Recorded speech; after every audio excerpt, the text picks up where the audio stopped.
It is Saturday night again, and this is the Saturday night mouse party, at least for a little while longer. And I am Dave Foss, and tonight we've got G Webs. How's it going, G Webs? Oh, it's going all right. I feel like the Saturday night version of the mouse party tastes a little bit more purple than the Wednesday night one. I don't know about you. Yeah, it's got a little more tanginess to it. I don't know if that's because it sits out for a few extra days. And It is warmer. Guns Barbecue, how you doing? Doing all right. A little confused now. I always thought G Webs was in the Army, not the Marines. No, he's not a crayon eater. It's tasting purple, and I'm worried. Oh, hang on here a second. He was taken over by a robot. I gotta open up the chat on the YouTube side so I can pin the link. Does not compute.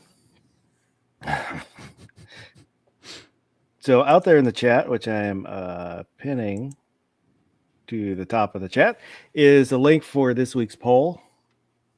So if you haven't voted in the poll, you can head over there and vote. We'll get to the poll in just a little bit here. Let me call up here. So, as I told everybody the other day, I went to the gun shop and picked up my gun that I was waiting for, and I showed the box. It was a Kimber box, and this is what I picked up. A Kimber Custom LW Shadow Ghost. I think that's the full name. I would just like to say congratulations. Can ghosts have a shadow? I don't know. But Are you shadowist? These are the grips I had made for them. They're faux ivory from Albuquerque Gun Grips. They're the ones that I ordered them from. They're actually Altamont grips that they laser etch. Ooh. Are they in Albuquerque, New Mexico? Yeah. One side is Inoshishi with the boar on it, and the other side is Usagi with a rabbit on it. That's my wife is Usagi, and I am Inoshishi. I have another pair of grips that I'm going to have made. I have the grips. I think they're maple, so it's a light colored wood, and I want to take them to a local shop to have them engraved with Inu and another Inoshishi for my kids. So then, is that a thing, or are you just coming up with this? Is that like, did they used to do that on swords, or do they do that on things normally, or is that just a thing you're coming up with? It's just the thing I wanted to do. I knew I wanted, nice grips to go with them. And poking around, kind of came up with ideas to do this. I took it apart today to see how to take it apart, and it's pretty easy. It did take me probably half an hour. You mean the 1911? It's yeah. You haven't had one to take apart before. Okay. It took a lot longer to put back together than it did to take apart. How much did you pay attention to 1911s coming apart and putting them back together before you owned one? Is that something you paid attention to, or never? I had seen videos because there's stuff that I realized I knew, like on the barrel. There's that the ring that you line up with the slide lock, the pin. I remembered seeing that on a video, but it took me a while to get that all lined up. And I had shot the recoil spring cap across the room a couple times, trying to put it back in and having it slip. But I was able, once I kind of slowed down, was able to get it all back together, and I'll probably do it again tomorrow. just to get the feel of it again. But overall, happy with So it. things like having the bearing, so what they call the part that pivots or swivels on Yeah. the around the barrel, and then like the barrel link. Some of the other parts, depending on how far you take it, are you planning on taking it apart completely, like all the way down, ever gunsmithing it? Probably not unless I have to. Okay. Some people I talk to, like they're eventually going to take all their guns apart. That's one of the things they like about guns, like an erector set or like a car or something, like they can take it completely apart. So some people will eventually. Some people would never take it apart. They'd rather take it to somebody, or they're just, not interested in it. Yeah. But just the taking it apart for maintenance and cleaning, it's not the original semi-auto, but it's certainly the main commercial successful semi-auto.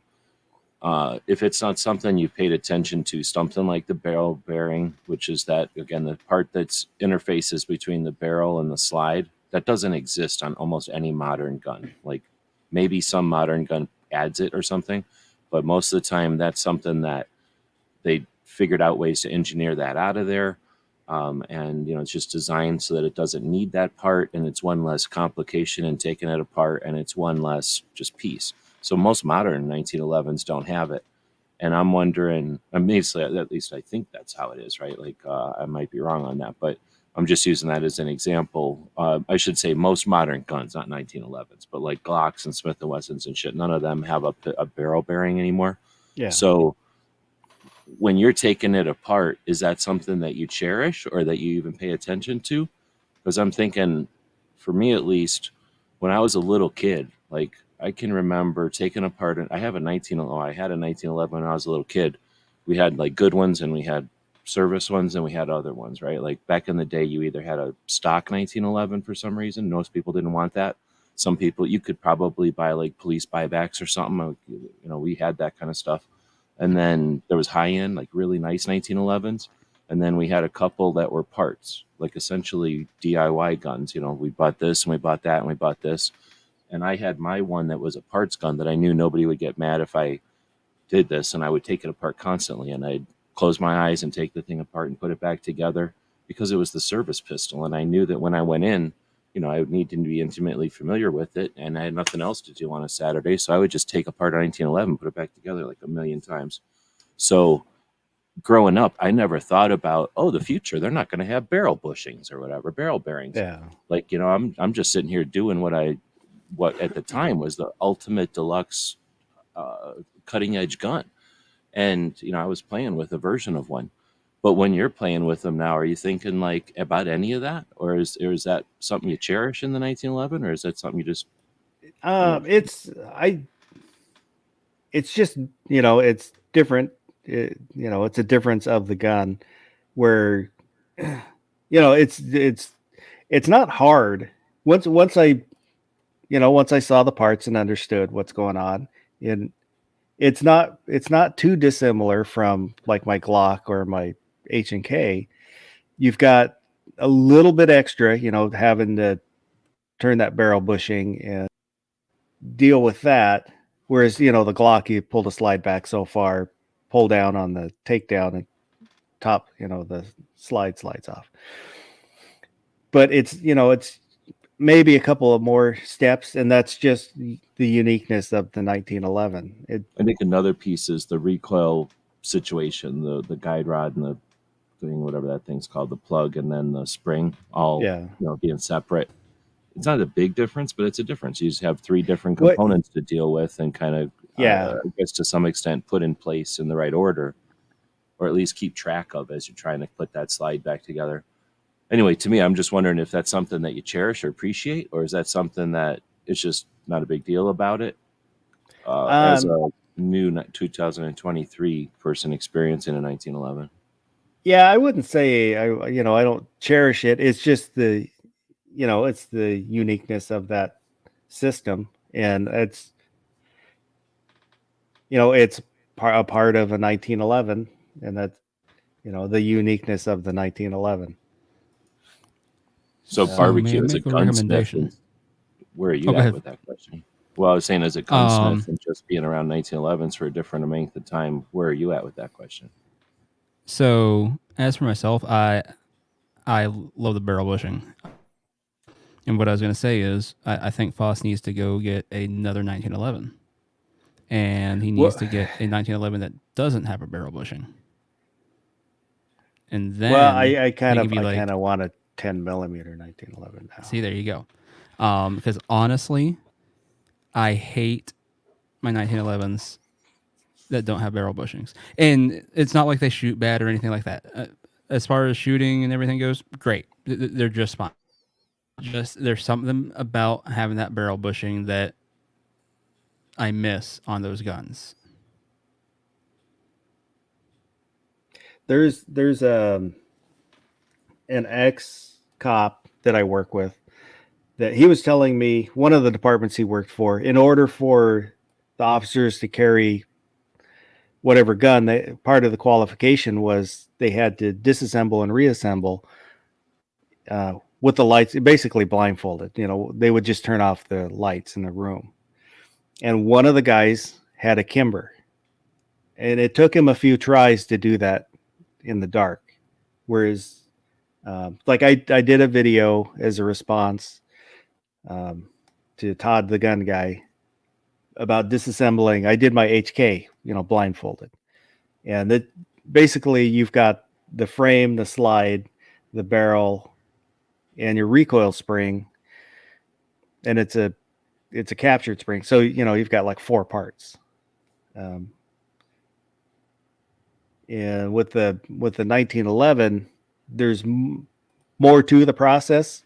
You know, you've got extra part here and there. You know, it's not a captured spring. This one has a full length guide rod, so I don't know if that's a huge difference Yeah, in it's a difference for assembly and sure. disassembly than with Because when you have that dinky one, it just can flop around, and it's another thing to deal with. It's not like, again, it's not hard; it's just another thing to deal with. Mm-hmm. And like going back to like what G was referring to, you know, that barrel bushing, um, having the full length guide rod, it's another thing that kind of bugs me. It's not a much as a mind screw for me as the barrel bushing, but it's still one of those things where I'm like, because like even if they put in a barrel bushing, if they've got a full length guide rod, I'm like, why? Yeah, exactly. It was just and when that stuff was evolving, it was like, hey, look, we're going to do this just to do this. It's like putting chrome on a motorcycle. It don't make it go faster or anything. It's just there. There are, I have, when I was poking around the YouTubes, there are people, or I think it was a forum, looking around forums and stuff. There are people who will convert, you know, change the guide rod to the, what is it, the GI length. But you know, I want to keep it. I like to keep everything kind of. That's what came with it, so that's the one I want to keep with. I don't think there's any difference in performance one way or the other, is there? I mean, I think it's literally just a preference. I don't think so, I'm no because the engineer, just spring some weights schmuck. change. So if you change. Sorry, go ahead, Barbecue.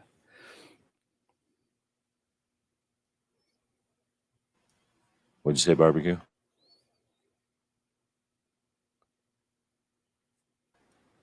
I leave the guide rod and things like I don't switch it. Oh, you know what? We're getting a glitch or something. Yeah, you cut out for probably 90% of what you just said. At first, I thought you weren't perfect. muted or something, but then it all kind of streamed in at the end. I don't know if it's your mic. I think it's just a connection thing, because that almost seemed like a fast forward, weird kind of glitch thing. I don't think that was you. I think that's your connection.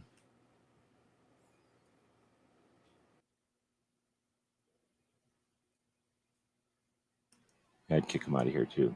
If you don't have good production level, then what I understood is there's it's free to join the chat this week only. Yeah. But so far I've, you know, I like it. And I've shot, I rented 2 1911s probably the year ago or so. at the range just to finally have shot a 1911. Once I did, then yes, I understand why people like these. Well, so that's kind of like renting a Harley, but then you went out and bought a different kind of Harley. So yes, you're riding a Harley again, but can you remember those ones you rented, and how does this one compare to the ones that you've either shot or rented or whatever? It's been a long time, so it's kind of hard to remember exactly. Um, this one it has an aluminum frame, and Exactly, and that can make a big difference in shooting them sometimes. to me it feels lighter from what I remember. I haven't shot it yet. You got But, other 45 ACPs or no? No, it's my Okay. first.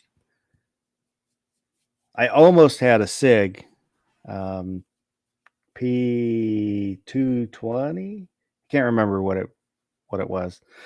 That I was going to buy a Cabela's, but there was a whole thing that happened, and I told them to keep it. The trick of shooting a 1911 is when you're shooting at the target, envision a world war starting, and then it'll just hone in and eliminate the threat through the bullseye. So you don't really have to worry about aiming it as much as just letting it know that there's a threat of a world war, and it'll take care of the rest. Gizzard Gary, how are you doing? Oh, you turned a barbecue I'm into a all chicken. right. How are you? I'm doing fine. Well, I hope barbecue's coming back. I hope I don't get blown away. We got storms coming through. So. Uh-oh. Storms in Kansas? Never heard of such. Yeah, who's ever heard of that? Yeah, I was just I used a dollar bill the other day, and then I had a quarter in my pocket, and I went to throw it in my jar that I put my quarters and my change in, and I noticed that it had a buffalo on it, and I was like, oh, cool, I have a Wyoming quarter. And then I looked at it, and I'm like, nope, it's a Kansas quarter. Yep, that's ours. Yeah, you got a buffalo in your quarter. That's pretty cool. Yeah, also on our State Rifle Association, that's a symbol. It's on there as a buffalo. Buffalo really? holding a rifle. Yeah. Oh, cool. You still have buffaloes there? They're clear out in if you go out to western Kansas around Hayes, there are some out there. I know that. Buffalo, bison, whatever. Yeah. Well, my only experience is Dodge City. So where is that compared to Dodge City? It would be further north and further west. Okay. It would be more out towards the Colorado border on I-70. Gotcha. Super flat plains area of the country. Mm-hmm. Okay. Yeah, heading out towards Denver way. Yeah. Oh, that far north. Okay, yeah, yes. I definitely haven't been up there. I mean, I guess I've been north of there a little bit, but I know what you're talking about. Let me say a quick hello to the live chat out there. Baron was actually second because Gunmetal Guy USA had left a comment like right when I scheduled the chat this morning. He left a comment. But Baron, DJ Play Nice, G23. There's also a Baron in Lancelot Link. I got copyrighted for putting a chunk of the Lancelot Link show up on my show last night. Yeah, with the Baron in it. Guns and Barbecue, who I hope comes back. Gun websites. X Adam 1. Trying to lure me out. And if somebody was interested, if I'm not saying anyone specifically asked, but if someone was interested, what kind of cheese do you prefer? Wesley Foster. For everyday cheesing, I prefer cheddar, but I like mozzarella, Gouda now and again, provolone. That's kind of, I guess, the soft cheeses. This sounds like a lot of sandwich cheese, and also is this cheeses that you're putting on an accessory to some kind of a sandwich, or is this like cubing it up and chewing on it as on the end of a toothpick type of situation? Well, both. If we have like cheese and crackers or something like that, it'll be kind of like Gouda and provolone and Carolina EDC reviews. Where are you at with the cheeses, Gizzard? As far as Chicken what I cheeses? like, Yeah, what kind of cheese are you going for? If you were told to grab a bunch of cheeses, which ones are you grabbing? cheddar mostly. If it's for a sandwich, just plain old American cheese. Oh, really? Mm-hmm. Kraft American cheese.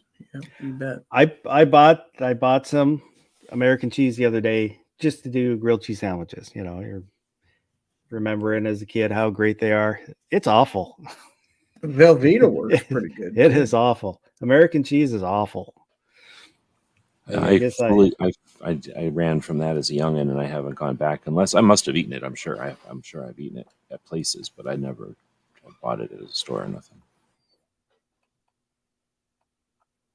Larry What Knopf, about the blue cheeses? Gabriel. And I don't know what the rest of them are called, but like, you know, the more crumbly stuff you get in a bucket or a tub. What about those kind of cheeses? Well, Are you that in and on those? Or- Parmesan. Parmesan's one of my favorites too. I love Parmesan cheese. Exactly. Yeah, some of those really hard cheeses are pretty crazy good too. And then nobody said Swiss. Is that too much of an extreme or just not? No, I like Swiss cheese. Yeah, Especially I on like a ham it. sandwich or something. Yeah. like that.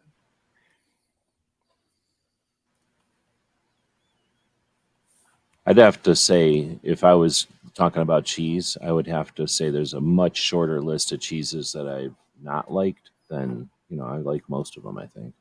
Now, nobody ever thinks of Asiago, but if you've ever eaten Cheez-Its, you know what Asiago cheese tastes like. I don't know if I know that one. Is that a gooey one? Well, No, it's just kind the of like taste. Parmesan-ish. Yeah, Oh, it okay, is. okay. It's a hard cheese. It's good. X Adam was asking, do you put cheddar on spaghetti or pizza? Mozzarella for the win. If it can go on many things.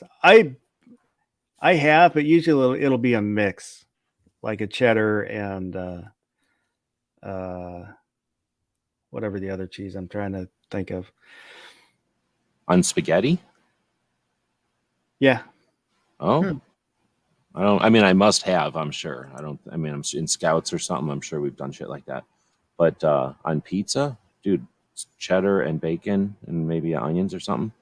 But cheddar and bacon on a pizza is not bad. Oh, like a cheddar jack. That's what I was trying to think of. Say something, barbecue. Something barbecue. Oh, okay, you're way And better. whatever the white cheese they have at the Mexican restaurants is pretty good too. Probably queso. There's Queso, like yeah. there's a gooey kind, and then there's a really crumbly kind. Right, so there's a couple of different kinds. Yeah, the kind that you dip your chips in, it's melted and everything. It's just Oh, so okay. wonderful. Ozzy Osbourne's out there barking at the moon. So far, you know, I really like my Kimber. I wanted my first 1911 to be an American 1911, and Kimber is one of the largest firearms producers, and they're American. Fiber optics up front. Yep. And then what's in the back? Just metal. So that's what you ended up with. That's pretty awesome. Yeah. Well, I tagged you, but you didn't do Instagram. I know. I forgot. Well, we ran out of time. Tell you the truth, we went over. So. Yeah, it's the grips. This is, you know, that's one side, and then that's the other side. That's awesome looking. I like it. Good choice. And it does, you know, it's a 5-inch, but it doesn't feel large to me. Is there checkering on it? Yeah, maybe. You know, I couldn't tell you. I'd have to look at it. On a Kimber, if there was wicked checkering, you'd know, because people will often go like, "Oh, I couldn't shoot this; it's too sticky for me," or it's like too. He's gonna go get it now and look. Yeah, let me grab it, but I can't show it. I can look at it. Yeah, people are sissies anymore. No, there's not checkering. Okay. Kimber usually makes stuff like melted and super smooth, like just kind of stock normal, get what you get when you're, normal edges where the sides come together, and then they'll do like a kind of a normal checkering for regular people, and then they'll do like a really aggressive checkering sometimes. And I don't know, I think that's just an option, or maybe it's Yeah, a there's model. But there's I've seen checkering on the really back strong. back Okay. strap, but not on the front. Okay. Well, that's kind of typical, and especially for carry people that don't want their clothes to get shredded with a really aggressive texturing or checkering. I think it's called checkering on metal, right? Yeah, I think that's right. But I'll take it. I mean, I'd rather have checkering than not, and I don't care at all. I'll take super aggressive checkering. I'm down with that. In a situation, I'd rather have it like being like metal Velcro on me. But I know a lot of people don't want that, especially on a carry gun. And I've got Essentially, it's a metal file that you're holding on to. Really. I ordered a leather holster for it, a thumb brake holster, which I should get Monday. I wanted a really nice looking holster to go with it. It's a two-tone. So it's going to be open carry? Yeah. I want to show it off. This is going to be a barbecue gun, man. Yeah. Oh, he's giving offense, us to barbecue. Oh, You got it for me? Congratulations. Oh my God. Yeah, But, another 1911, like you don't have a dozen. I am grinning ear to ear. I am so excited. Thank you. I bought the holster off Etsy, and it turns out it's coming from Turkey, which I didn't know when I ordered it. But, Interesting. yeah. And it Interesting was choice going with turkey leather. Never seen a holster Yeah. made out of that, but hopefully they got all the feathers off of it. well, it's lower calorie. Should be fine. We hope anyway. But I'll put if it does show up this week, I'll show the holster on the overnight. I'm thinking for the overnight for next week we'll do non-lethal, less than lethal stuff. Like pepper spray, bear spray. I was looking. Icebergs? I happen to have the Kimber site open on the other computer, and there's a little ad on their site for their Kimber pepper blaster. Oh, okay. So it was kind of interesting. So I thought, well, why don't we talk about different options that are less than lethal? So I'll have to do a bunch of digging for next week. But let's pull up this week's poll. That, and then I got to find where it is. I think that's it. So this week's poll was, which conspiracy is most likely to be true? The government is run by lizard people, Lizard Larry. The government is hiding proof of alien visitation. The Earth is flat. The moon landing was fake, or birds aren't real. Well, you're missing an option there because there should be an all the above. But... Well, you only get so many options. Oh, okay. And the government is hiding proof of alien visitation. Has 54%. The moon landing was fake, 21%. The government is run by lizard people, Lizard Larry, 15%. Birds aren't real, 8%. And the Earth is flat, 2%. And looking at the comments, let me make sure I'm newest first. And Caucasian Sasquatch said birds don't real. New York Outcast said never a straight answer. Woods said Elon is a lizard person, controls communication, shoots stuff into space often, and says there are no aliens, just like an alien would say. Guns and Water said the Earth is indeed flat. TJ Persicity said they just announced they have aliens. Gun Website said birds are flat lizards from the moon, and the government definitely knows about them. Vanessa Kitty just said, and DJ dropped a link, and I don't remember what the link was for. I know I looked at it. Oh, the origins of birds aren't real. There's a website where the guy talks about why he came up with the birds aren't real. I don't know if that's in that video, but I've looked at their website before. X Adam 1 said ET Do you remember did the phone story? home. Oh, it was. I think it was just one of those. He was having fun, and people latched onto it, kind of thing. Okay. It wasn't like, hey, I'm going to do a performance art, or like, I've got a theory, I'm going to try this. No, if I recall, I can't remember if it was like a page that says, that he talks about why he did all this, or if it was like at the end of the page where he talks about birds not being real. But I don't remember what the website's called. Because I remember looking it up at some point too, and I just can't remember for the life of me what the deal was, what the story was. I think it's not that big a deal. birdsaren'treal.com. I was just curious if you remembered off the top of your head. No big deal. I don't.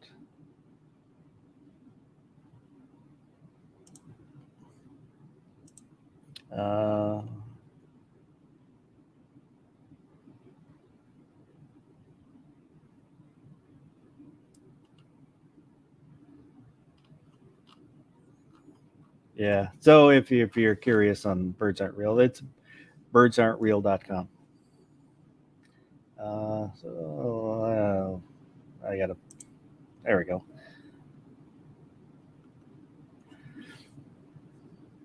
But yeah, this was kind of sparked from if anybody caught Rich White's chat from him last week. Yes. Oh, it was a conspiracy theory chat. It turned into one. Yeah, too bad Guns and Barbecue dropped out. He could tell you all about it. What was Barbecue's position? Logic? Was it like, Logic. Yeah, he was Reason? fighting the sane portion of the argument against Scotsman and Jason Stewart. okay, so it was be realistic versus here's all these theories, as a not like in one of Matt's chats, it'll be here's my theory, no, here's my theory, no, here's my third theory, but nobody's questioning it. It's all just versions of the same. So it was more of a challenge, the theory in general. Well, Guns and Barbecue is basically trying to refute all their theories, but they kept throwing different ones at him. So it was basically them saying it's a fact, look it up, and him saying, yeah, you I have not watched a shown me. video on YouTube. It says this, so that's real. And Barbecue is basically saying, you have not shown me any proof as to why this is true. And they would just say, well, look it up.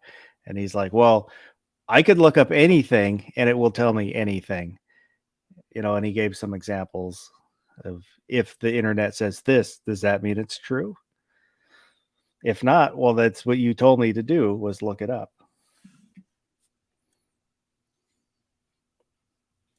It's good for a laugh. But I didn't want to get into too deep into their chat, but yeah, that's why the Iron Skies, the Iron Sky movies, the second one is not as well. The first one isn't very good, but it's funny. The second one is not as good as the first one, but they throw all the conspiracies at them at the movie. The lizard people, politicians, Hollow Earth, Hitler being alive. The and moon Artemis, bases. the moon bases. Yeah. Yeah. So then, dang, what was I going to say? No, can't remember what I was going to say.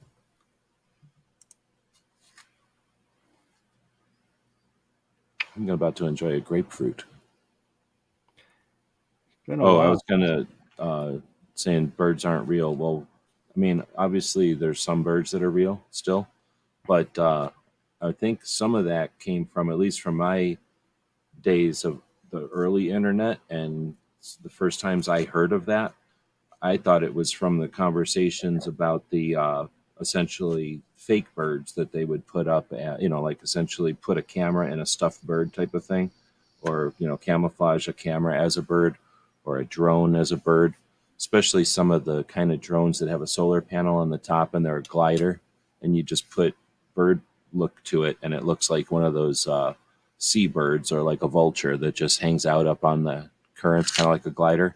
Yeah. Anyway, so I kind of got the impression it came from those kind of conversations where, some birds aren't real, and then just kind of playing the lampoon of that. But so along those lines, I saw a post, I can't remember where it was, but it was recently, saying something about, the SR-71 was taking pictures flying at Mach 3, and you could tell what brand of cigarette somebody was smoking in those photographs they were taking. We have night vision that you can let us see in the dark, thermal that lets us see through smoke, obviously in the dark, but, through smoke and through bushes and things, with heat. And those things were invented in the 60s, and it's now 2023. Like, do we think that R&D has stopped since then? And we're supposed to be talking about aliens tonight, I thought. Or maybe I'm crazy. But Just about whatever. But I thought that was one of the topics tonight. Yeah. But anyway, that's what I was getting at, is that there's probably a lot of development. And if we think that there aren't things that could emulate a bird, I heard about a long time ago a person who was saying that a drone looked like a hummingbird. And we were all like, okay, yeah.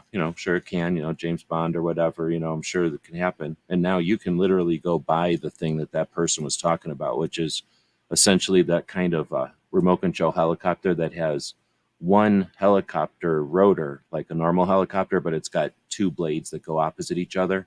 You've seen those kind of toys. Yeah. It's one of those toys, but it's so small. It is literally the size of a hummingbird. And it is just a camera mounted on that type of a helicopter toy. So it's essentially a very stable gyroscope looking helicopter that you can just move around really effortlessly. And those are $70 toys now. And, that was military tech however many years ago that we first heard about it. So there's all kinds of tech out there. There's toys, remote control toys you can buy that flap.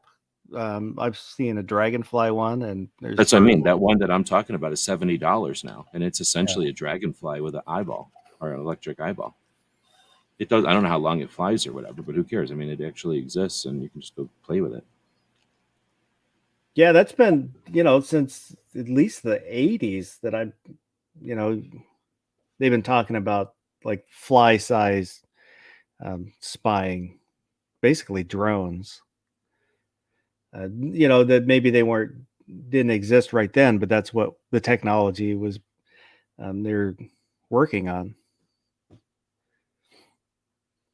Hipparchus is out there. Good evening. Yeah, like with the moon landing, I think there is a very good possibility that there was a fake moon landing filmed in case the real moon landing failed. They don't, so as not to show the astronauts dying on the moon. There was some stuff I had watched or just if they got a bad transmission and they didn't want to admit to having a failed antenna or something lame, right? I could see them wanting to have a backup just to make sure there was a well-produced version just in case of any issue. Doesn't have to be catastrophic. But I do believe that we went to the moon. Well, I didn't know about Capricorn 1, the movie, until maybe this year or last year or something, like last year maybe. So I went my whole life not even knowing that was a thing. So have you seen that movie? Have you guys seen it? Um, Mm-mm. I know the name. Right, same here. I thought it was a horror movie, so I never watched it. But it's a movie about that. Bunch of people that are involved with filming the moon landing in Houston. And then it's like a sci-fi, I don't know, like action movie because then they run off and stuff. I don't want to spoil it, but it's a drama about that. You ever seen it, Gizzard? No, I haven't. It's old. It's old. It's from like the 70s. 77. I've heard about it, but I haven't seen it. I always mix Yeah, up Capricorn 1 with God, what was the one with Andy Griffith where he had the junkyard guy? Salvage one. Salvage Yeah. one. I That's a always TV mix those show. two movies Epic. up. Yeah, same here. And I always thought this Capricorn one was a horror by some reason because of the label. Anyway, it's worth watching if you're interested in that idea of the fake moon landing or whatever. But it's from the 70s. There's a bunch of cool 70s cars and stuff in it. X Adam said they lied about bombs being real to scare the enemy. Why wouldn't the rest be lies too? The government has a bad life credit score. They have a history of deception. That was interesting. He's probably talking about I think I saw the interview. I might have been with Rogan, but they were looking at the atom bomb testing, where they blow the house away and stuff. And he was talking about those being fake as propaganda to scare the Russians.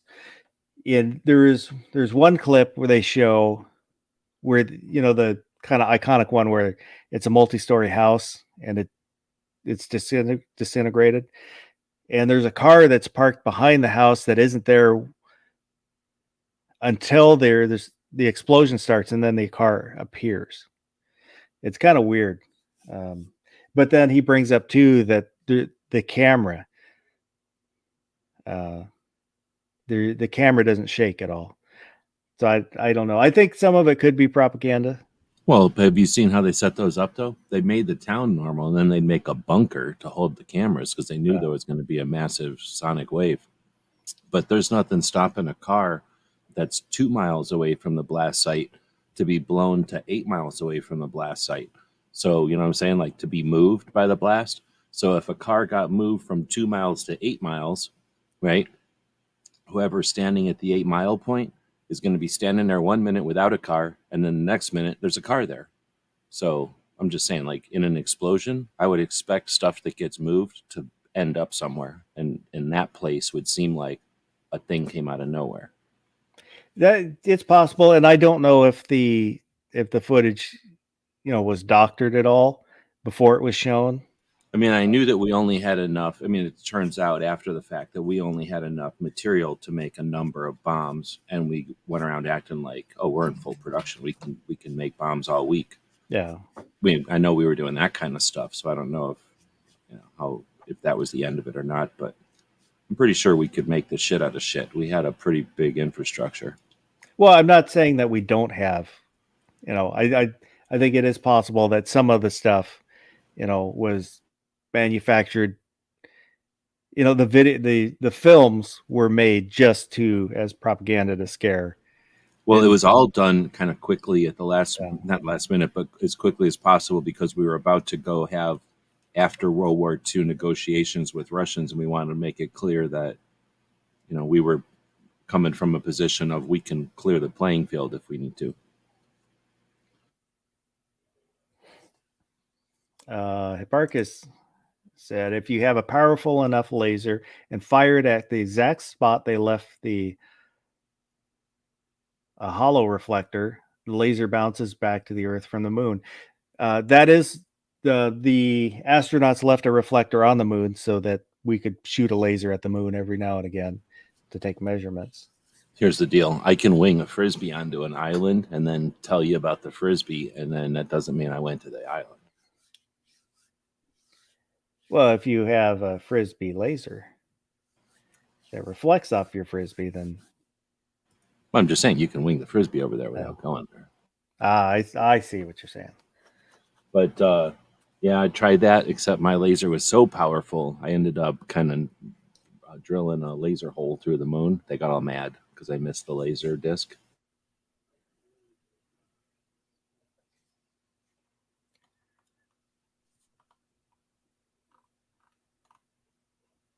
There was something else I was going to talk about. And I just forgot what we were talking about frisbees.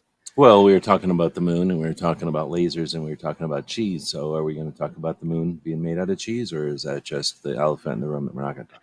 Well, in Japanese lore, there's a rabbit on the moon that makes rice cakes. That's probably why we haven't been back to the moon, because nobody likes rice cakes. Yeah, exactly. They're not even all that filling. What's the idea there? Do you know? Like they winging the rice cakes around, or what is it? I don't know. Well, it's not the styrofoam disc rice cakes that we have. It's the little. It's actual rice things, and they pat them to make a little rice ballish thing. If that's the right rice cake. I don't know anything else about the fable. Most of the Japanese fables I know have to do with couples that for some reason can't have a kid, and they find a kid. It'll be like a woodsman cut down bamboo, and in the cavity in the bamboo they found a baby. Stuff like that. They break open a rock and they found a baby. And I tried to buy a book on Japanese fables so I could kind of learn more about the, how their fables and how they look at stuff like that. But it's really hard to find books on Japanese fables. The book that I bought ended up being a psychology book that didn't really tell me what I was looking for. I've heard about that, and that's why I've stopped cutting down bamboo or breaking open rocks. Yeah.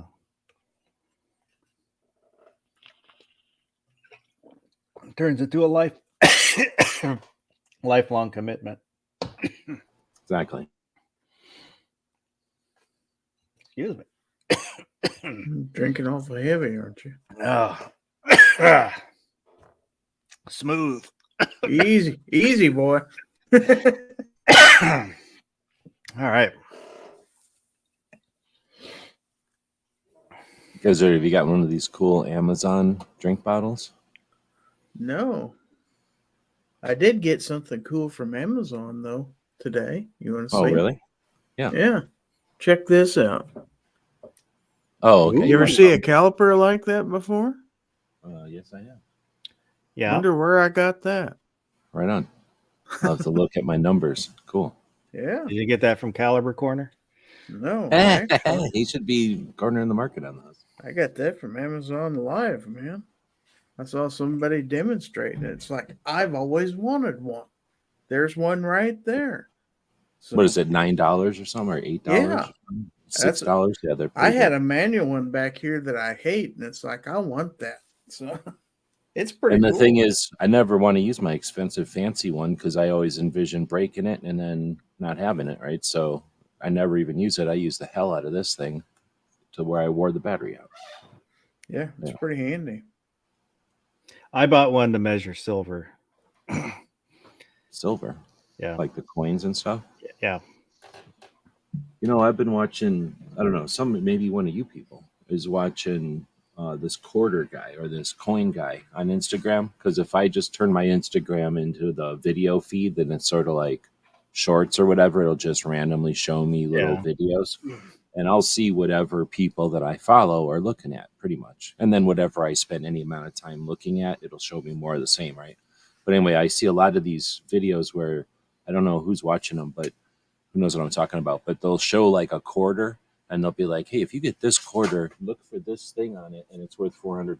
Or look at this quarter and you flip it over. And if you got this one, double check this part and then it's worth, $25 or $1,000. And I don't know, does anybody look at that kind of stuff? And then the second question is, why isn't there an app where you can just app your coins and it'll tell you right away, like, hey, double check this one. It could be, this potentially is an expensive quarter or penny or whatever.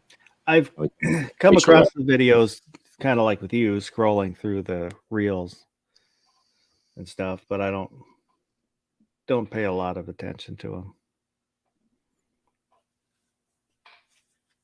I don't really get coins anymore, but I like the idea of being able to scan your coins or whatever. You know, you could just put all your coins on a scanner. How long would that take? A minute or two, and then scan one side. Maybe put them in some kind of a thing where you can flip them over easy, and then scan the other side, and then let some kind of facial recognition determine if you got any of the fancy ones, or you know, the rarities or whatever it is, misprints. Same thing with dollars. You ever look at your dollars or your bills? Nope, I just watch them leave. The I don't get a hold on to them long enough. when you look at like $1 or 20, I guess any bill really, if you get like a serial number that's unique, those are worth more than a regular bill because of people that play. Oh, what's that called? What's that kind of Poker. poker called? Yeah, there's a way. Yeah. What was that called? I forget what it's called. But you know that kind of money poker. People will buy the fancy bills, I guess, because if they know they can kind of hold that right and play against somebody else, they're always going to win or something. When I was younger, like high schoolish, I would hang on to good serial numbers like that, but I don't. Yeah, I mean, I don't think about it, but I'm like, oh, you know, I get bills all the time. I never even think to look at their cell number. And then this one on that one of those Instagram things, I forget if the serial number was upside down or it was wrong. It was somehow pretty wrong, and maybe it was different. Each side of the serial number, each side of the bill had a different serial number, something like that. And that one was, you know, really expensive, $1,200 or something for one bill. And I'm like, dang it! Now I want to look. You know, I don't have the time to do it, but now It's I feel like I should be looking at every freaking bill. That'll get you 10 years. What, just having something like that? You mean? No, Well, the if you thing don't, is, if if it's you don't gonna flip remember to over- match up your serial numbers when you're printing them. Yeah, exactly.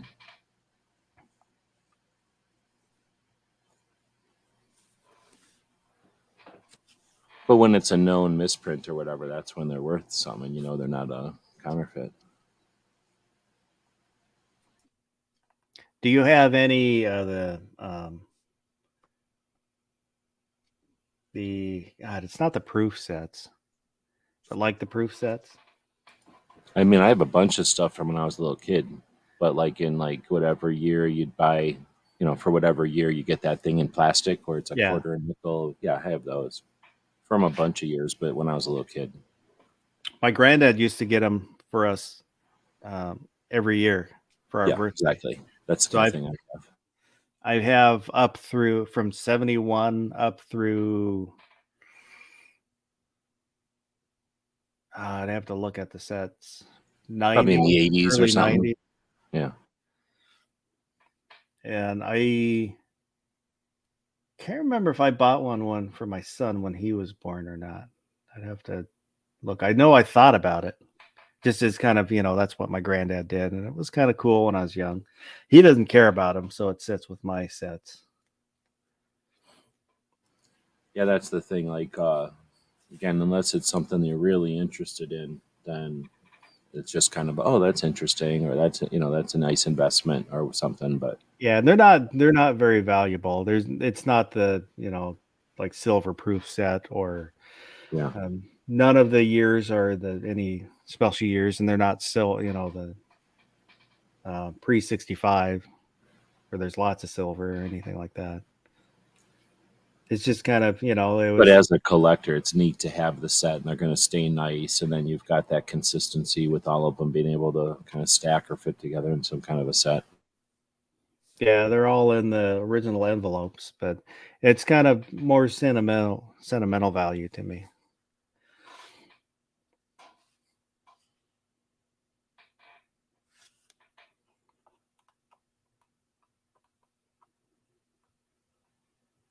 Oh, are there anything that's considered a conspiracy that you think is actually true? I guess if I'd have to look at a list or something, I don't know if I think about them enough to be monitoring or like have any of them rolling around in my head, but I'm sure some of them. I don't know. Have you seen the thing there? Oh man, what is it? I think it's a documentary that's fairly recent, and it's talking about the group that was designated to create misinformation while they were creating some of the different prototypes and stuff. So that group decided to blame it all on UFOs. So let's say if they were testing something for like a high-speed jet or some kind of delivery vehicle for a nuclear payload, or all the different things they were developing in the 50s and 60s, new technology after World War II. If they were testing this out in the New Mexico desert, this group would go out and just kind of be like, hey, did everybody see the aliens this weekend? And kind of create this doubt or whatever. And I think there was a point where they were trying to do underground nuclear testing in New Mexico, or they did do some underground nuclear testing in New Mexico. And then they needed to go out and test all these cows as an indicator of, what kind of residual radiation there might be. So they would just go out and murder cows in the middle of a field in the middle of the night. And then the next day, this group would go, hey, did anybody hear about the cows that got murdered by aliens last night? And they'd create this misinformation so that nobody would pay attention to the fact they were essentially just doing, military testing and shit. So anyway, this is and again, is that a conspiracy theory, or is that after the fact somebody telling you how they acted, or the way that the methods they used or something? Or is it just complete fiction, somebody trying to take a bunch of pieces and put them together in an interesting way that makes it seem like a story? I don't know. And I don't know if you guys have seen that movie I'm talking about. I haven't. That's I can believe that being possible.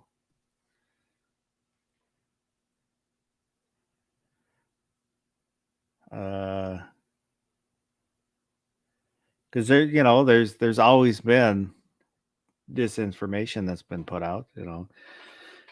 During World War II, the English, part of their psyops is one of the things they did is they dropped leaflets, and they were pictures of Hitler in lederhosen, holding his dick, just to make him look bad.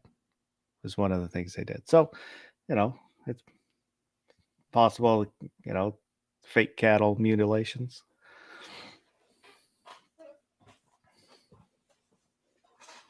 And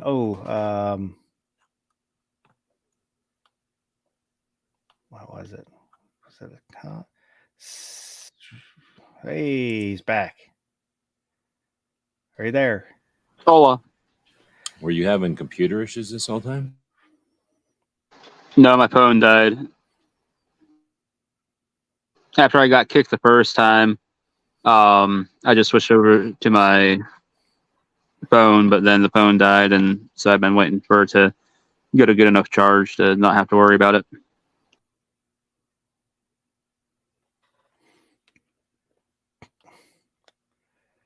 Oh, shoot. Must have been something one of either you or Gary said that made me think of something else, which I have forgotten. So I don't even know what was said or what I was going to say. Yeah. I know it had to do with a video I came across. Oh, I think it was Tucker Carlson. I saw a little clip just before the chat. I was looking for something and saw him talking about, he said Biden reclassified or extended the classified classification. I don't know how to put the term, but the Kennedy assassination, all the files that were classified are going to be extended the classified for like 60 more years. And I don't, I just heard him say that, so I don't know anything behind it.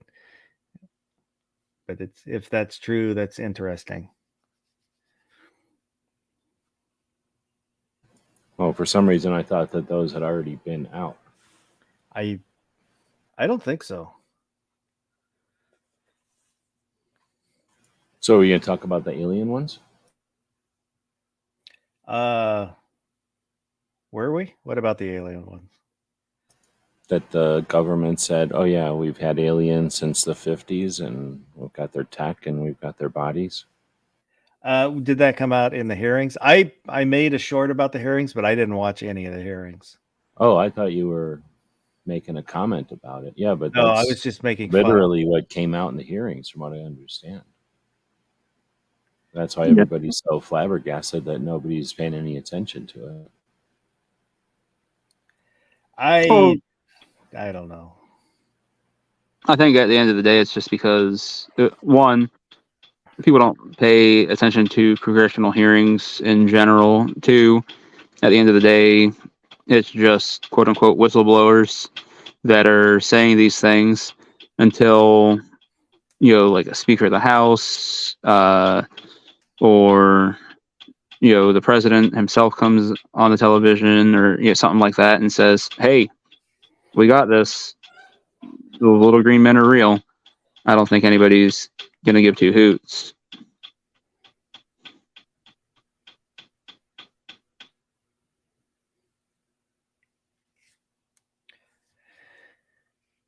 Oh, maybe I should go back and watch some of it, but no, the short I did was just to make fun of basically the hearings in general. It's normally it'll be either Congress people or senators just grandstanding, shouting at whoever they're asking questions of, and they don't really care about the answers. They're making statements, not asking questions. So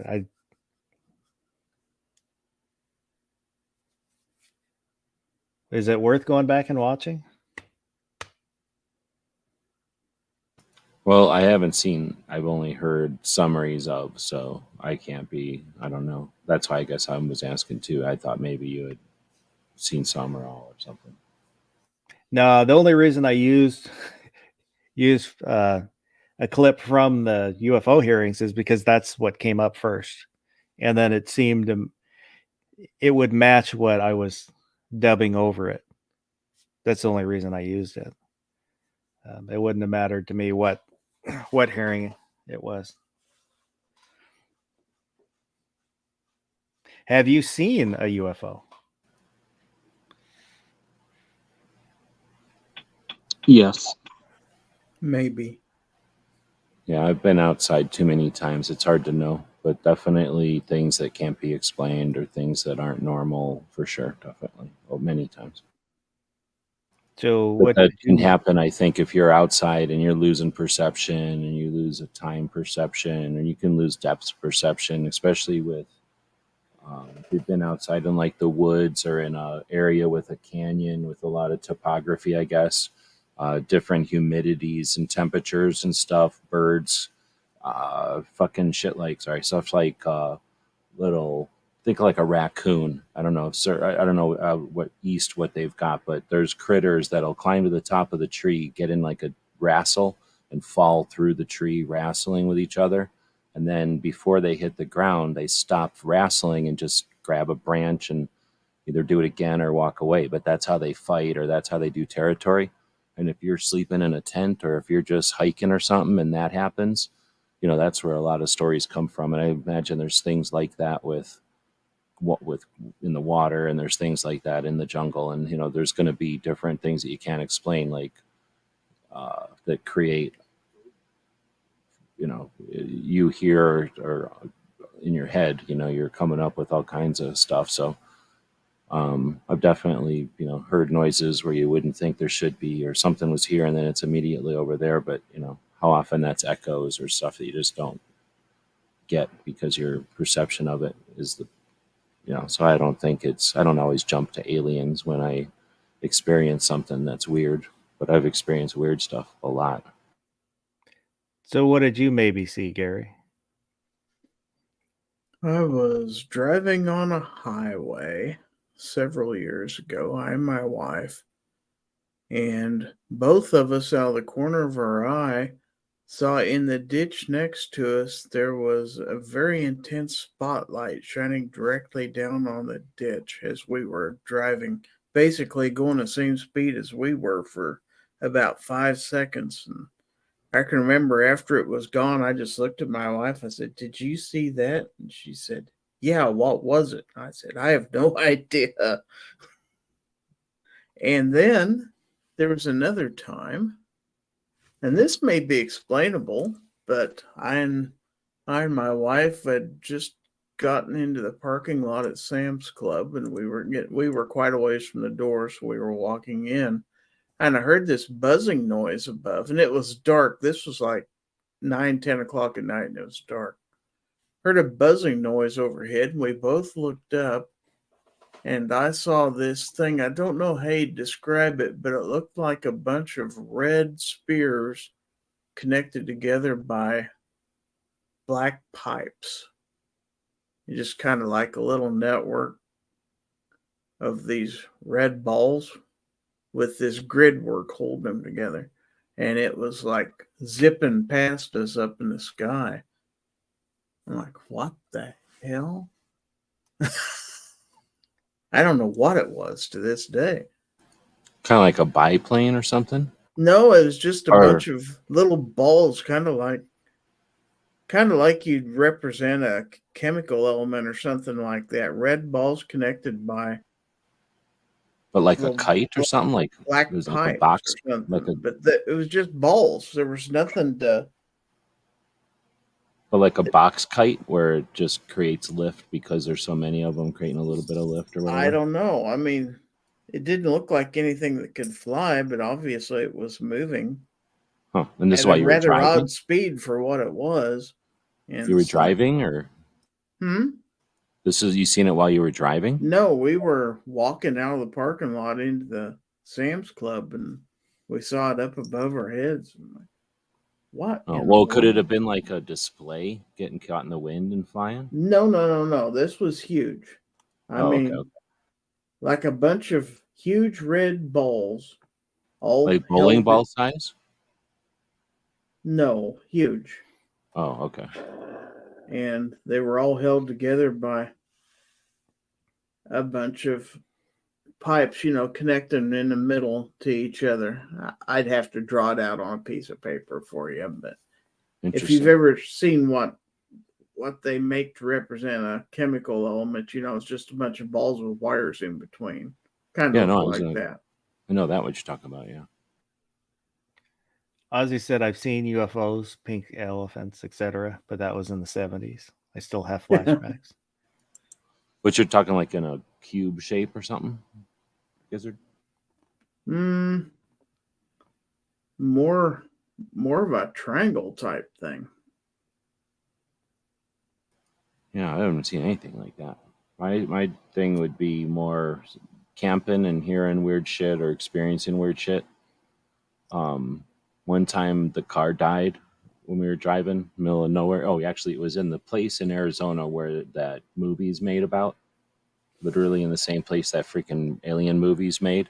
And we're driving, and it's a creepy place to be driving because it's a very, very, very flat top of a mesa type of shit. So you're way up in the air, and you're on the top of this flat. There's nothing, and I don't know. It's for me, it's always creepy to be just driving a stretch of road where it's a flat road and there's not even like brush. It's not sand, but it's just grass everywhere, and it's not fields. It's like scrubby grass. So it's just not pleasant, deserty area to be. Just seemed creepy. And right in the middle of nowhere, the cop car just stopped completely dead. Boom, just like turned off. And I'm like, what can even do that? An EMP wouldn't do that. Like the battery dying, you'd at least like coast a while. It was just a weird way for the car to just die. And then nothing. And we're total black, nothing. And we're like, what the fuck? And then it was just creepy, very stressful. And then went out, fiddled with under the hood or whatever. And I forget exactly anymore. This was years ago, but turned it on again and it just worked. But then we were really apprehensive about driving because, I didn't know what the heck it was. But again, I don't jump to aliens, but that was certainly creepy that it just happened to happen at the place. What's the movie that? There's a movie about the alien abduction in Arizona from 70s, I think, or maybe the 80s. Fire in the Sky. Fire in the Sky is exactly that same place too, or at least very close to that same place, from what I understand. So that was kind of creepy. But again, that could just be my cop car. You know, cop cars are notorious for having bad electrical systems and stuff. So, you know, I don't immediately jump to aliens, but it certainly, like I say, at the time, it was like, oh man, can't be a more creepy place to be on the world and whatever, knowing what I know and having seen that movie before and stuff, and completely black. You know, when it's completely black, it's hard to even know what's going on with your vehicle. You know, I mean, flashlights are amazing when it's just nothing out. There was hardly any stars or nothing. It must have been cloudy or something. When I was a kid, it had to be like third or fourth grade. I was outside with my neighbor, which was my best friend, George. And well, we both look up and there's a ring of lights. I don't recall if it was 5 or 6 lights that were moving across the sky without any noise. And haven't seen anything like that since. But we were little kids, so it scared us. And this would have been mid 70s. So we ran inside. I've looked online and I've only found one picture which looked similar to what I remembered. And it was just a drawing somebody did. And I haven't found anything else again online. It was, technically it is a UFO because it's a flying thing that I don't know what it was. I had a friend that he told me when he was in Navy boot camp, they were standing at attention, and off in the distance there was an object that was kind of zigzagging, in unusual way that he didn't. It was unusual enough that he pointed at it while he was standing at attention, and I don't know. I don't recall if it just disappeared after that or what happened. But him and I went to a UFO meeting. This would have been 90, probably 91, 92. And there's, they were talking about UFOs and crop circles, which was kind of funny because when they started talking about crop circles, most of the crowd got upset because they were there to talk about UFOs. And they're like, why are we talking about crop circles? Nobody cares about crop circles. But when I got up to leave, the chairs were set up in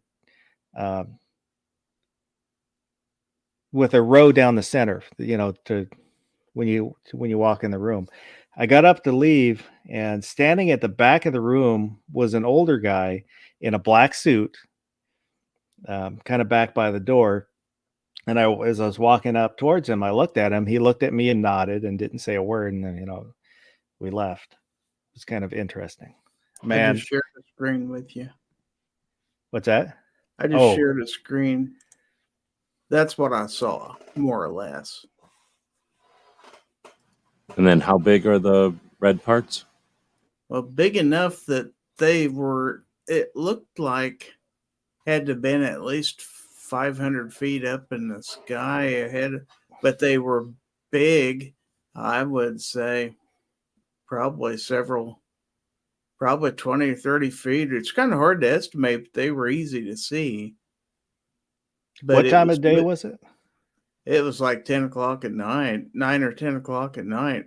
This thing was more or less silently moving across the sky at a pretty high rate of speed, but it's like, what in the world is it? So the red was glowing? No. Oh, okay. No, it was kind of muted like that. That's kind of against a night sky. You could barely make it out what it was. But I distinctly remember them being a shade of dark red as it floated by. And they're rigid, not like... They appeared to be rigid, yeah. It's like it was a steel framework. Almost, but it's like, I don't know what it was. Well, I still say that gravity is a thing and it's got all its properties and stuff, but that doesn't mean you can't artificially create the circumstances that, is the opposite of gravity. Just because we haven't figured it out. Like, what if it's as simple as just flipping some crystals around or putting them into some kind of a matrix and spinning them or some shit? And if we figured that stuff out, then you're real close to having some like you could have something like that just are anti-gravity balls that you create a platform on and build on. It's So kind of what if weird. that It didn't appear to be moving as if they were balloons or anything like that. So like it was deliberately going somewhere? it seemed to be. So the center spaces, was that clear where you could see through it, or was Yeah. it? Yeah. Like I say, what was connecting them together appeared to be dark in color like that. So, but it's one of those things you saw for about 5 seconds, and you look down, it's like, what the heck? And then the next time you look up, it's gone. It's like, what the heck was that? I'm not saying it's UFO. I'm just saying I saw something in the sky I can't explain. So I guess that does mean to me it's a UFO because it was flying and I couldn't identify it. So, Yeah, seriously, that is exactly what they are. doesn't mean And it's it could just be- extraterrestrial in nature, but I don't know what it was. Yeah, I mean, it could be a some kind of what I'm trying to say, like a science collecting thing. They create a bunch of balloons or something, and then put some kind of fan or what am I trying to say, propeller on it to blow it around. Early I Chinese did technology. think it was strange when we looked back up to see it a second time, we couldn't find it anymore. It's like, whoa. Maybe it comes up and down. Like if it went up, no matter how big it is, you go up enough, you're going to lose it again. It was Especially going, something little. it was traveling in a linear direction across my field of view. Didn't appear to be going up or down when I saw it moving. Did it go as fast as a plane or a helicopter, or like abnormally fast, or was it going kind of slow? Yeah, about that speed, yeah. Yeah, that's interesting. But other than Yeah, what about it? Could it I be just influenced caught a by- very little bit of a hum, and that's what caused me to look up. But it didn't have an engine sound to it or anything like that. So What if it was like being dragged by something way up in the air, and it was just on a big long tether, and they were, dragging it behind, collecting atmospheric something, but it had its power from a cord or something that I was way up suppose in the it's air. possible, but it really wasn't that high off the ground, or it didn't. To me, it didn't seem that high off the ground. It's like, just seemed odd. I'm going to go with something like that. Like, what if a university was like, hey, we want to collect air over a town, but if we put the collection thing right behind an airplane, it's going to get a bunch of jet fuel and shit in it. So we're going to put it on a cord way below the airplane. And then, some airplanes, helicopters, or whatever can fly pretty slow so that you could drag something behind it and not crash. Yeah, But if they and- dropped an apparatus to collect air or something, that might be just like a bunch of different air collection things being dragged by a plane. And they don't have to really be that high, aircraft, to where you don't hear them. But Yeah, and if they're not accelerating, if they actually went just kind of in a coast mode, right? Kind of just scoop up some air. I don't know, that I'm just was trying to- weird, and the spotlight, like I say, right in the middle of nowhere in a ditch driving next to us while we were going down the highway was weird too. It's like, I suppose it's possible that a helicopter with a high-powered spotlight just happened to be flying parallel to us and in the middle of on a rural highway at 9-10 o'clock at night. Well, there was I was driving across state with the same friend that I was talking about, where it was middle of the night, and I saw something on the side of the road. It looked like boots, and kind of looked like somebody laying in the ditch. And this is in the middle of the state, in the middle of nowhere on the highway. And so we turned around, went back, and it turned out it was a guy sleeping on the side of the highway. Oh shit. But when we're just driving by, I just happened to catch out of the corner of my eyes a pair of boots, and then it's like, oh, let's go back, see what's going on here. And Wesley Foster and Hipparchus bring up the flapjack, the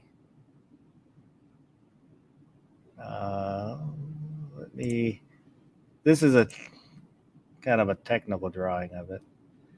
It's a experimental plane, twin prop. You can see two pilots, or two-seater. So Is this some kind of a bicycle plane where they're pedaling it or something? No, I think this was just an experimental plane that the one of the military branches was looking at developing. You know, that this is definitely a shape that would get tagged as a UFO, being kind of circular. Yeah, I still can't figure it out. It's pulling with the props or it's pushing. I guess it's pulling with the props. So Yeah. that bottom picture is the down is the forward. Yeah, It would look weird as shit up in the air. It would look like a weird sea creature or something. it's kind of, there aren't really any good pictures. What years was that? A long time ago? Yeah, I'm not sure if it was 60s or 50s but here, let me show this one. Here's a rendering of it. Oh wow! I think this is a little bit different. The other one looked like two pilots. This has a single. It's such a weird looking airplane. It'll have a lot of lift with that design. It's basically one big wing. But that looks like one person again flying it. Unless they're both in the middle, sitting in front of each other.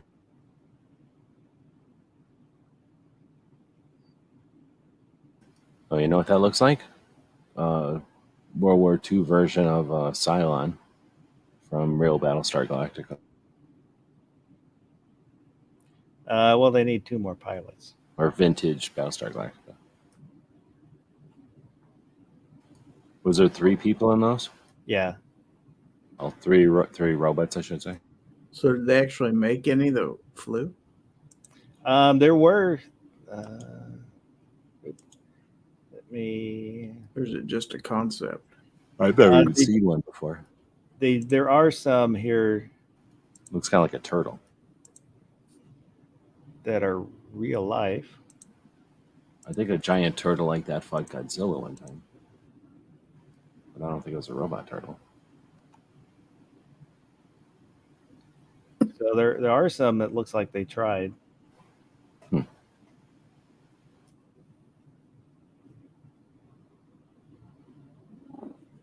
But I can't see it being very maneuverable with that shape.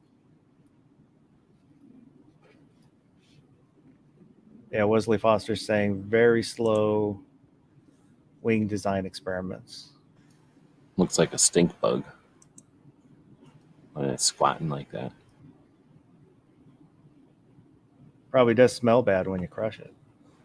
Yeah.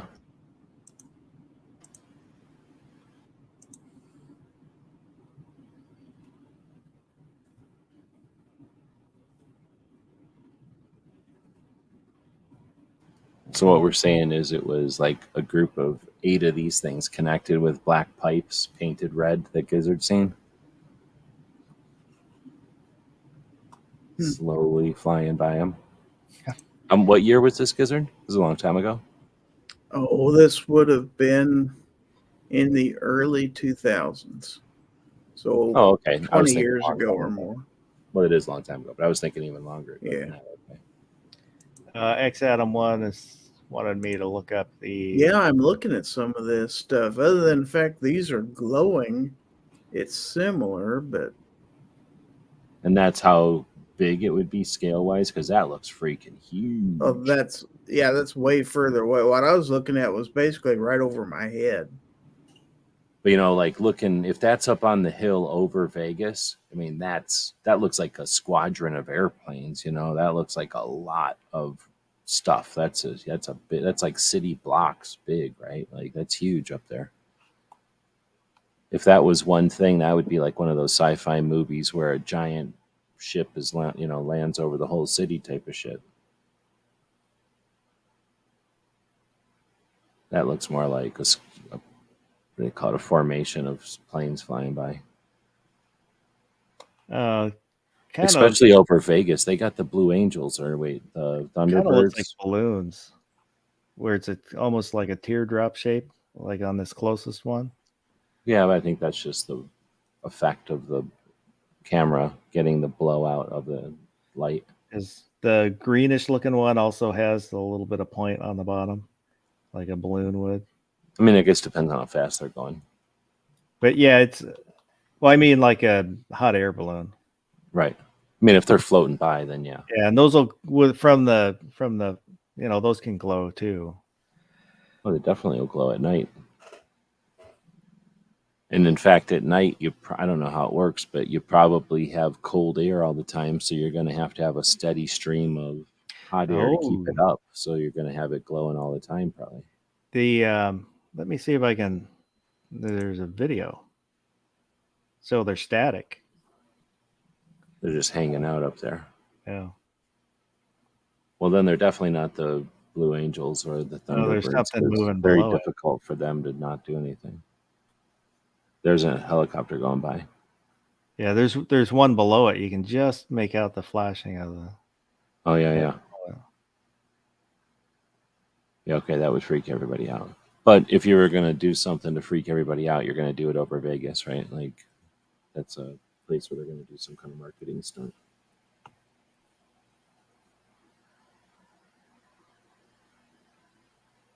Wow, interesting. Your shit wasn't like that then, Gizzard. Mm-mm.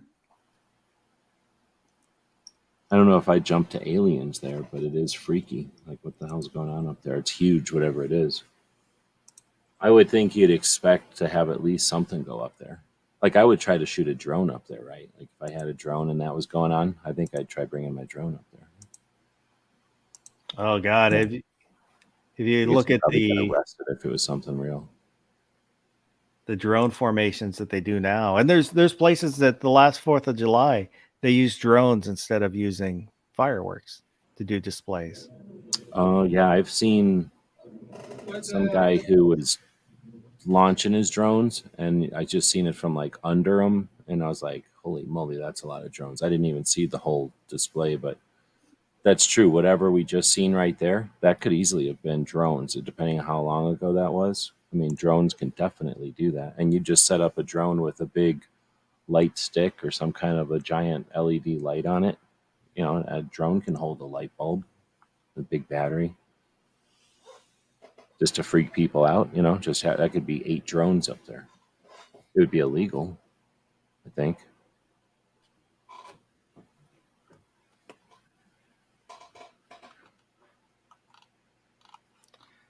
Yeah, I'm pretty sure it would be illegal because they've got 2 different airports there. So Yeah. But at the same time, you would think that if it was just drones, they would get up there with a helicopter and zap them down or shoot them down or get rid of them, shoot a net at them or something, get rid of them. They're bugging everybody, and they were there for any length of time. I hadn't heard about them, about that incident. When was this? That I think it was this year. Oh, well, then it's definitely drones. I wouldn't even be scared nowadays of lights in the sky. It's definitely drones. Somebody doing some kind of stunt. To be aliens, it would have to be something that a drone can't do, right? Wouldn't it have to be beyond a doubt something that a drone can't do to be considered aliens at this point? Ooh, it's tough to say because it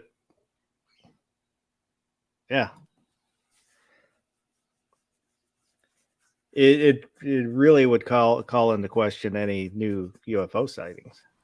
I'm just saying, I've seen drones where there's this one where a guy was hanging off of it, and then they took him over a lake, and he jumps off of it. right? Like, so if you can hold a dude on it for a while, then you can put a giant battery and a big light and put whatever kind of display you want on that light. Projector, maybe take it up into the sky. Well, and even if project you it on a have cloud. if you have a cluster of small drones, it'll look like one large object. Yeah. Have 5 normal drones just with lights on, acting like a giant one. Yeah, exactly. And then that's something that you could have it do whatever. Hang out in one spot, slowly move. You could probably move pretty quick. But I'm skeptical, I guess. Plus, like, why would aliens come down and just hang out and not do anything? Or why hang out? Well, I guess you'd only know about it if they hung out over people. Because if they did it in the middle of nowhere, they can do it anytime they want. Nobody'd know.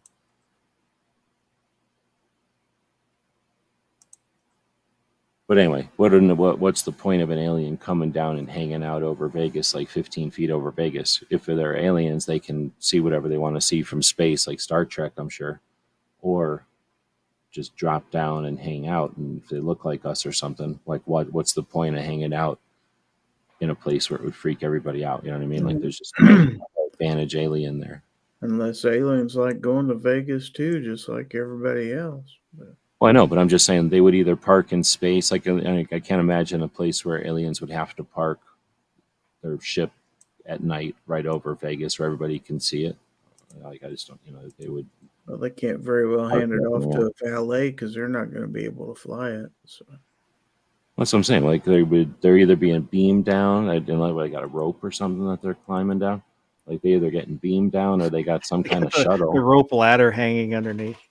Yeah, exactly. And then I'm just saying, like, it just doesn't play. Like, if they are taking a shuttle, then leave your spaceship way over there somewhere and shuttle in to the airport or something. But realistically, I don't know how aliens are getting down. If they can zap down, then then they would leave their ship in orbit.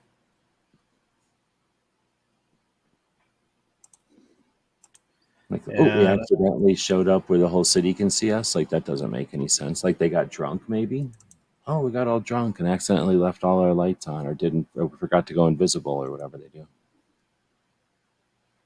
Roy's saying, like, they're just showing off, like when the kid in the Honda. So it's like a bunch of teenager aliens trying to start shit. That could be. That explains it, at least.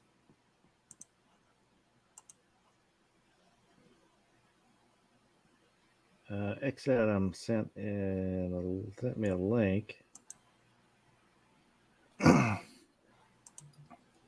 But that explains it too. Like, if it's just they accidentally left the lights on, but the police department normally has a set of drones just set up over the strip watching everything, and they just forgot and left all the lights on, or the programming error turned all the lights on at the wrong time, and now everybody's seen that the drones are up there. Like, that's more of an explanation, right? Like, they just have some kind of drones that run off of solar or something that are just up there parked.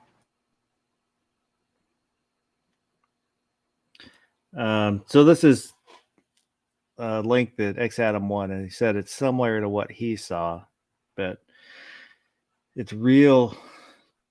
I haven't listened to the audio in the video. I don't want to Look at that hump there. That's where everybody looked at it. channel strike. Well, that was there. That's a little better picture, but it's just tough because it's it's a blurry dot to tell. And then sometimes with the especially when there's really zoomed in, there's a lot of Grainy. yeah, and, you get pixels and Pixelated, artifacts that can change the way the shape actually looks. So But what is this? This is people flying by something that's just hovering in space right there? It looked like a cockpit. It's a fighter pilot, F-18. Oh, okay. So he captured whatever those are.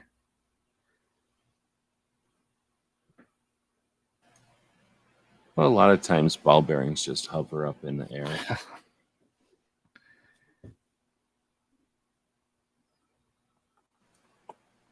I'm guessing that's little Sputnik Chinese balloons or something. Sending out data from like our radio signals or something. Well, the The incident, which the flying saucer term was coined, happened kind of near where I lived, just south of me. Back in the olden days, you mean? Yeah, the first time that because the pilot, it was a private pilot flying from the small regional airport, and he described I don't remember how many, but they looked like saucers that were skipping along, and that's where the name flying saucer came from. It was from that, isn't it? That was in the, I want to say 50s. I can't remember exactly, but I know it was from the Chehalis Airport.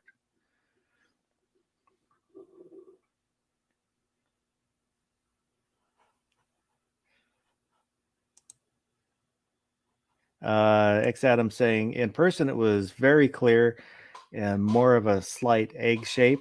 It was hard to focus on because of the shape and color, but it wasn't moving. I get why cameras can't pick up a clear picture.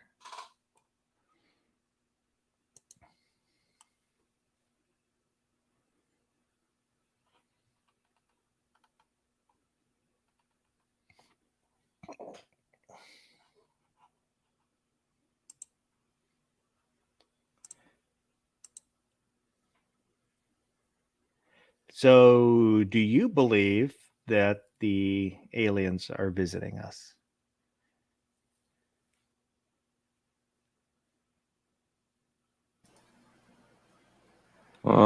It's possible for sure, but believe I don't. I haven't seen anything to uh, make me believe anything. But is it possible? I think it's within the realm of possibility. Is it a certainty? No. What do you think, Gary? Well, why wouldn't they just come out and make themselves known to us? They'd have nothing to fear. Well, what if they look like a giant bug, or if they were like a fungus, let's say, and let's say they were a fungus and they listened to our thoughts, or they interacted with us through feelings, or some like weird Star Trek thing.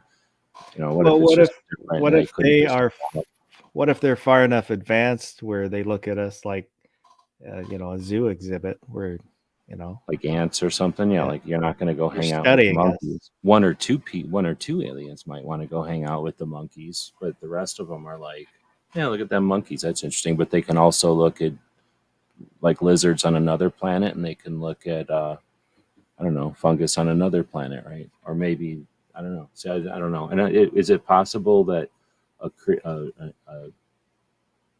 species or whatever, a culture that can zip through space, is more of an energy awareness focused culture that isn't based in our reality of having to have carbon and all of our physics? Like maybe it's something that can slip through realities, is more of an awareness thing, and it experiences us through awareness, right? And I'm just being weird or whatever, but you know what I'm saying? If it's more of a thought thing, it's not physically here, then what would be the reflections of a fifth dimension? Like a little shadowy sparkle, a weird shadow where it shouldn't be. Imagine a two-dimensional universe that has a sphere sitting on it. It's going to have this little speck and a weird shadow around it, but they're not going to understand the three-dimensional sphere sitting above the two-dimensional. Like what we're going to see of a reflection or a essence of it is going to be a weird little reflection or a backwards echo, or something that we can't interpret, but we know that there's something there. Maybe it's a weird something in our peripheral, or maybe it's the smell of something that keeps happening, or it's something weird. So I think it's potentially something that we're just not able to explain or experience, and that's why they can't just sit down and have dinner with us. But are they there? Yeah, it's just like that three-dimensional thing looking at a two-dimensional thing. It's seeing everything in the two-dimensional universe, literally. Maybe not the thoughts of the cube and the line and the dot, but it's watching them all interact with each other, and whether that's whatever, it's seeing all that and it's aware of it all. But and maybe once in a while it pokes a finger in there or whatever, and and fiddles with us, but we're not. Anyway, I think it could be something like that. They're just not able to sit down and eat dinner with us. There's there's some people that believe that's what ghosts are. Is Yeah. it's a different dimension, and then when the barrier between the two dimensions thins enough, you see a glimpse of that other, where it's a shadow, or the not a fully formed figure, and then it's gone. Yeah, the echo of a peripheral or whatever that's called. Yeah, like a hologram or something. X Adam says, I think it's government doing stuff they're lying about, but if aliens, then maybe their skin color is too dark to be welcomed by government officials. I think yes, there has been a history of UFO sightings being experimental, like the Aurora, which I think is still not an official aircraft, but even the F1, is it 117, the stealth fighter, that it flew test flights regularly enough where people could go out and watch, but it's an odd kind of UFO shape that probably got tagged a lot as UFO. But since it's a secret, the government didn't acknowledge it until Desert Storm. Yeah, we were pretty close to an Air National Guard base where I was living before, and they would do test flights over our house or our town, basically. And you would hear those things. You would kind of feel the rush of the thing going by, and then you'd hear the sound like after it was already gone. It was just the weirdest thing. And the rumbling that went with it was just about like an earthquake. It was like quite a deal. They were noisy. Growing up, we used to get the Hueys from the National Guard, would fly over, down, and shake the house. Yeah, when after 9/11, when I was living closer to Seattle, there were F-15s that would fly a pattern, and you'd hear them as they do their little circle. Sergeant Joe Smith is out there, says, well, unless the aliens live for thousands of years or can travel faster than the speed of light or bend space, travel from the nearest solar system is impossible. And Pink Panther's out there. How's it going? Well, now that you've got a 1911, you should probably be told about this. If you stand just to the right angle of a 1911 being fired in 45 ACP, you can step into a time ripple. So it is possible to jump through that time ripple. If you look at it at the right angle, you can see it come out from the shockwave of the 45 ACP ripping through time and saving, stopping world wars. So it is possible now that you have a caliber that can rip through time to utilize that to your advantage and jump right through that ripple. So there's chances I can see ghosts every time I fire it? Oh, yeah, easily. I just realized I forgot to do the banner, but now, we're almost What done. you'll see is like a whole bunch of souls that have, that because of the world wars ending, are all smiling at you with pride that you chose a decent caliber like 45 ACP. So you'll get the pride and admiration of countless souls every time you shoot one. Fine Ape is out there. Yeah, Pink is out there. There's all kinds of people out What there. up, yo? It's happening.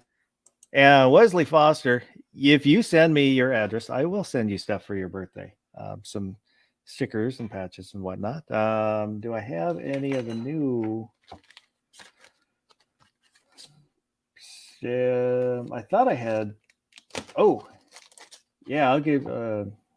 You'll get some of the new ones, which nobody else has. One of that one. And I'll send you the Heavy Gunner. Woo. It's a shiny one. And I'll send you an assortment of other ones. Send me your address. I'll send you a birthday present. Here, I'll kick the banner up here real quick so you can see untacticalfoss@gmail.com. And anybody else that wants to get a hold of me, you can use that email or the link that'll get you somewhere. So you can leave a comment if you watch this in replay. I always read the comments. They're always appreciated.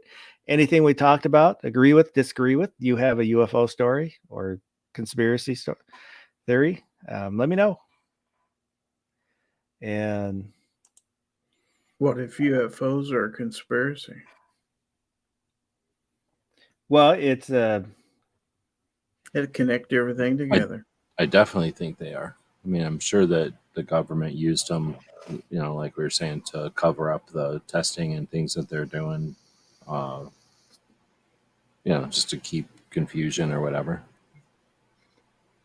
That's what my Definitely. dad used to always say whenever we watched anything on TV about UFOs. He says, "No, it's not no aliens." He says, "You don't know what our government's got going on. They're not going to tell everybody about all the new stuff they have." Probably. Yep, Pretty exactly. accurate. Gary. Yo. Oh, here, I'll show you something that I don't know if I ever played it because What? when I made this and I was gonna play it on my next chat, you had announced that you quit doing the Sunday chat. Oh. So you have never seen this one.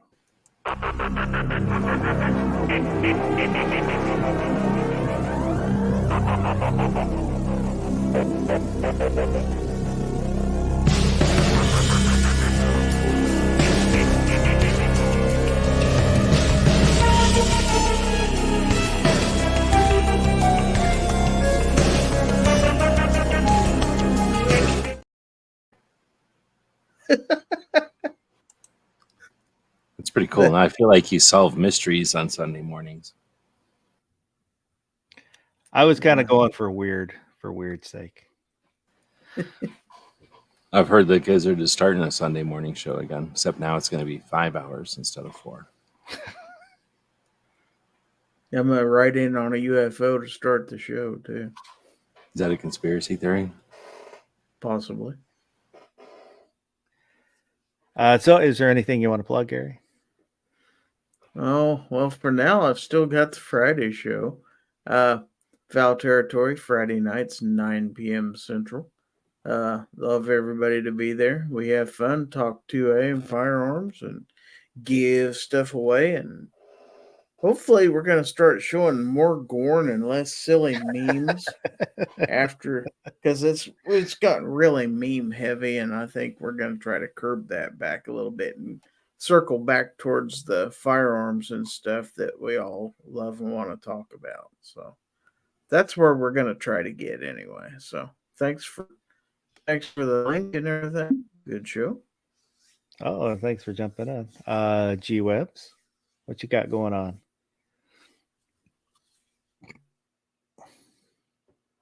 The usual. We go live on Fridays also, and then Saturdays, Tuesdays, and other days occasionally. I guess we'll do a bracket tomorrow because evidently we're getting the rush out of here. No bracket tonight. No, I dropped the bracket and I cracked it. So I need to get some bracket glue to glue it back together. Are you doing do you have, other than the bracket, do you have a chat during the day? Tomorrow? Yeah. Not necessarily. There might be something going on the gear side.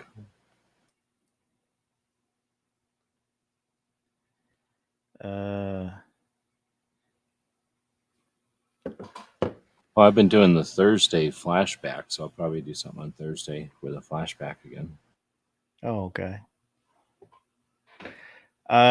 So everybody that was out there in the live chat. Oh, look at that. The early bird special. Imagine a Sunday morning early bird special where you learn all about the best deals for the week. I appreciate everybody that was out there in the side chat chatting her up, and those who might have been watching but didn't say anything. I appreciate you too. And again, if you watch this in replay, leave a comment. Let me know what your thoughts are on anything we talked about. Again, I always read the comments and they're always appreciated.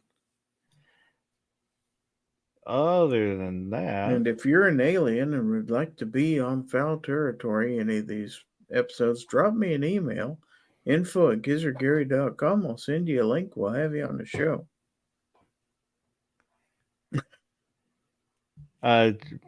probably you'll need to ask the guest before probing, but They may do their own probing.